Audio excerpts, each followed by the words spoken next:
Why are we always getting involved in everyone else's troubles? Because we're the freaking Guardians of the Galaxy. Hey, how are you? Welcome to the Meet Me at the Movies Extra as we talk Guardians of the Galaxy 3, Thomas.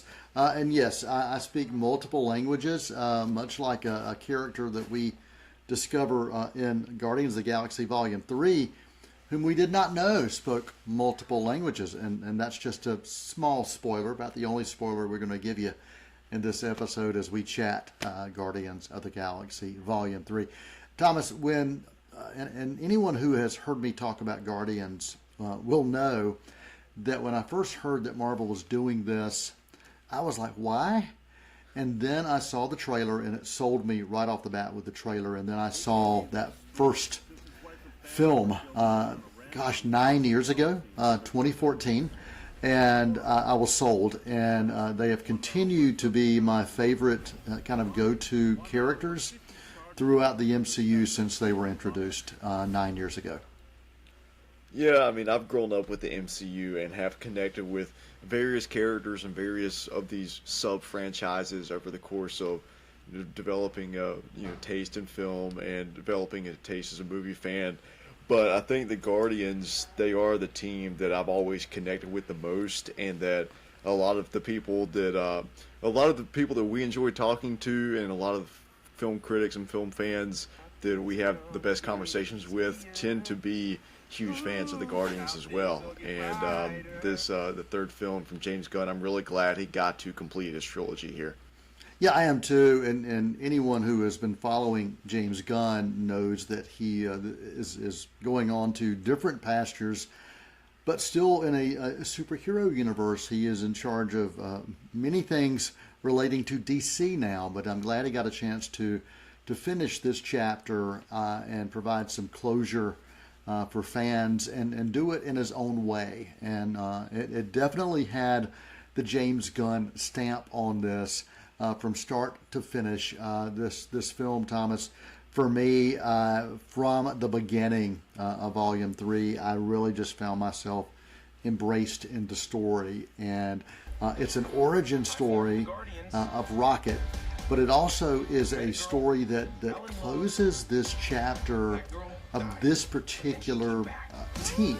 And what I mean by this is this particular makeup of the Guardians of the Galaxy. Of course, they kind of continue like the Avengers continue and other teams continue, just they look a little different with heroes and characters going in and out of the lineup.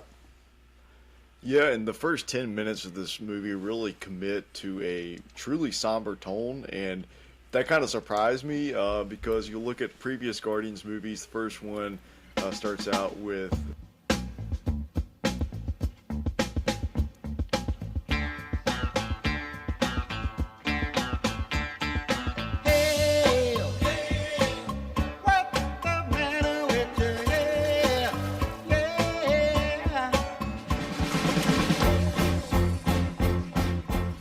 the second one, of course, Mr. Blue Sky with Groot dancing through the credits. But this one it starts out with an acoustic Radiohead song that's this really heavy cloud hanging over the film, and we find the Guardians at a point and Thomas, and there's a heavy cloud hanging over the characters too, and you sense that with that song and what's happening in that one take as well.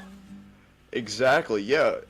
We find each of them at a point where individually they're dealing with something internally that's broken a part of them, and they're all carrying unresolved emotional baggage. They still have each other, but we almost get the sense that something has weakened those bonds between them, and everybody is just a little bit out of rhythm. Yeah, and you talk about that broken aspect, and to me that's a theme that carries throughout. And that's something I love about this. These are not characters who are perfect. They are characters who are broken, either emotionally or physically, and some both. And even from just a standpoint of the psychological standpoint, there's a lot of brokenness going on. And I think that's just a beautiful reflection of humanity and who we are. We're broken people, but that doesn't mean that there's anything wrong with us. That doesn't mean that anything's wrong with us. I'm reminded that there are those around us who will try to impose perfection on us, or impose their reflection of what they think is a perfect society. This film did a really nice job showing that. There, for those, I think, who try to make everybody perfect and make everything perfect, I think they are in a constant state of disappointment. They're in a constant state of anxiety and frustration because nobody's perfect. We even see that from a standpoint in the Bible. And there are, you will find religious symbolism throughout this film as well. And that's something, Thomas, that spoke to me. There are aspects of reflections of Moses and the escape of the Israelites from the Pharaoh, and there's even a pyramid that shows up in this. And also there's a reflection of what we might see in the story of Noah and the ark. And something else that spoke to me, Thomas, is was continued to be reminded of Mary Shelley's Frankenstein throughout this film. Right, there's a lot of different religious imagery in here, and not just for one particular religion. It's really, I think all of the Abrahamic religions have their own references and homages in this film, and there were parts of the middle act here that didn't entirely click for me. Some of the galactic hopscotch wasn't quite cohesive, and some of the needle drops weren't as seamless as what we've come to expect for the franchise, and a few of the character beats felt like they were on the verge of something that was just out of reach, but then everything begins firing on all cylinders in that final hour. And it's almost like we needed that middle act to feel just a little bit off in order for us to feel what was truly and undoubtedly perfect in that last act. A recent comparison in a major blockbuster from last year, I think, to the third act of Top Gun Maverick, and that's one of my favorite finales in action filmmaking in recent history, because it uses the action to complete character arcs and bring about emotional fulfillment. Every single decision, both the narrative storytelling and the physical filmmaking, converge in this just epic symphony of entertainment, spectacle, and cathartic drama. And I think the final hour of Guardians 3 is on that same level. Now that we've gotten to know these characters for nearly a decade, and we've seen them in multiple films in their own franchise and then in overlapping MCU stories, there's been this certain storytelling language that's developed and bridged the gap between these characters in their own worlds and also us as the audience, as the viewers. So we all had this general collective idea of what that peak synergy would look like in a Guardians finale. You know, we're going to expect that perfect needle drop, that perfect action set piece, this perfect emotional convergence of this family unit, and the perfect brief moment of quiet reflection. And we have that all in Guardians Volume 3. Oh, absolutely. It had so much heart. There was humor. There was that darkness that you mentioned as well. I really just felt this film. I felt this film for the characters. I felt it for myself. I think another theme and a message that was spoken to me is that I mentioned earlier about kind of the imperfection, the brokenness that we all have. But within that, we all have purpose. We all have a calling that should go beyond self. And you see that here. You see that with the characters choosing to go beyond self. And I think we've seen that throughout the story of the Guardians. And ultimately, we are better together.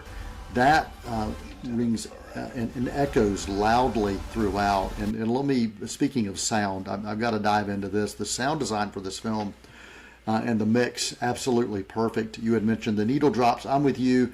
I think maybe a few less songs would have been fine. And also something was interesting to me in this one, Thomas, is there are songs that are iconically familiar, and you mentioned a couple of those earlier, that everybody, no matter what your background or no matter what genre you're pulled to, you've probably heard some of those.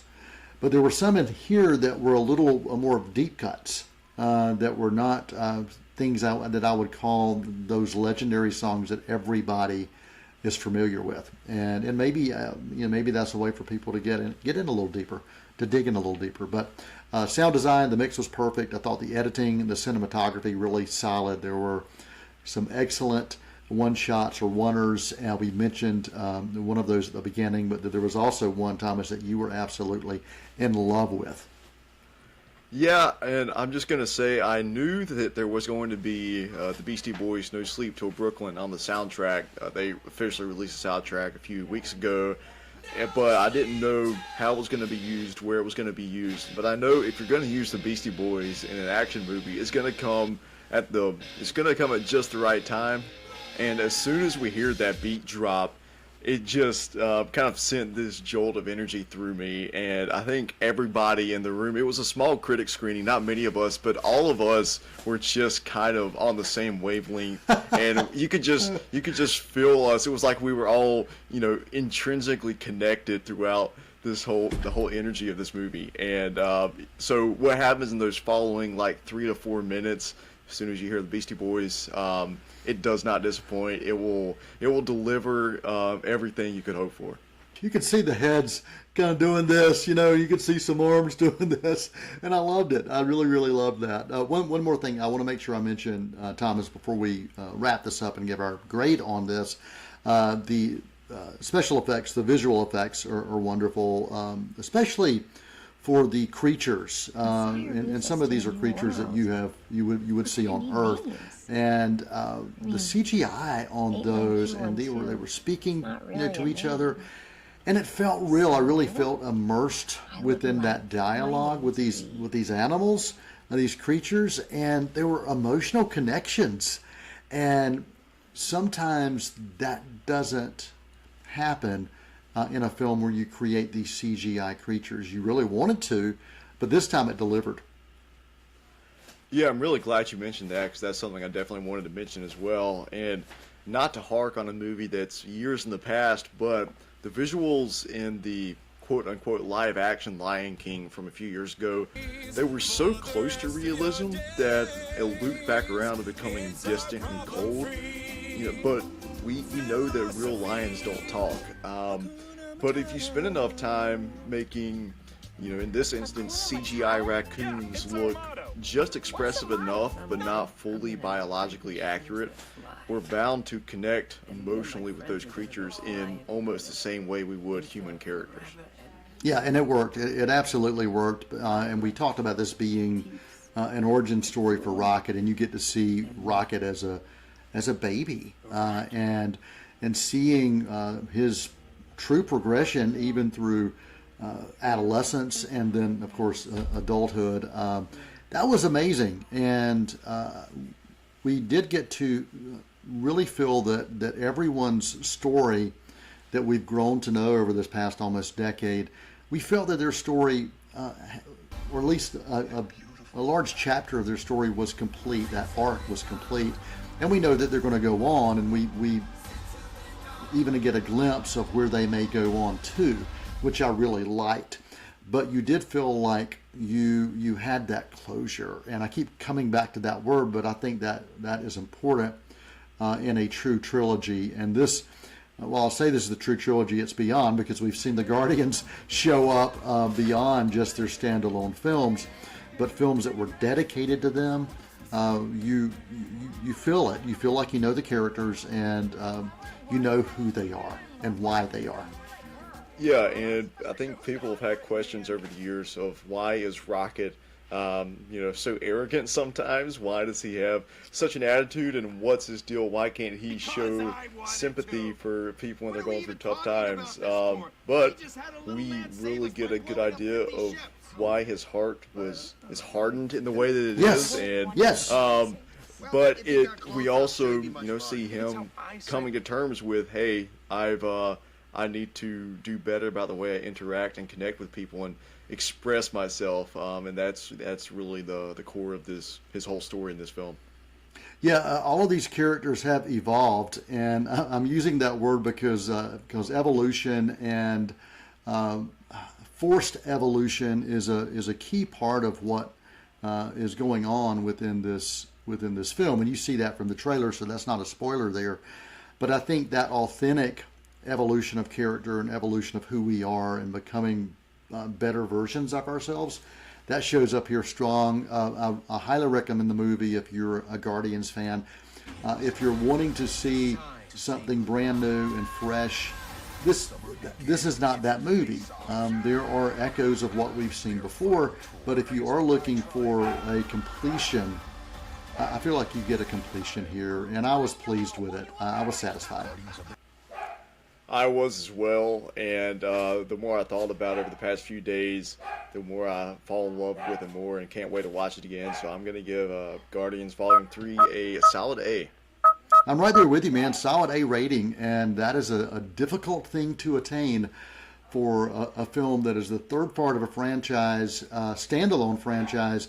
But when you add the other spin-offs where you've seen them within other films, it's amazing. And so, yeah, solid A for me for Guardians of the Galaxy Volume 3. What about the soundtrack? What are you going to give a rating for the soundtrack? We don't normally do it, but since you've talked about it, go for it.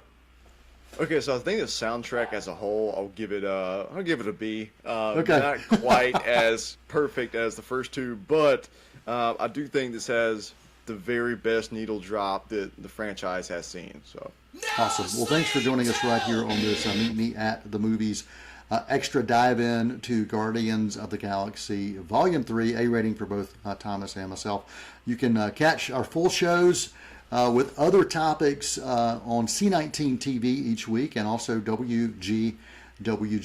And we appreciate you spending time with us. And until next time, for Thomas Manning, I'm Noel Thomas Manning II. That's a wrap.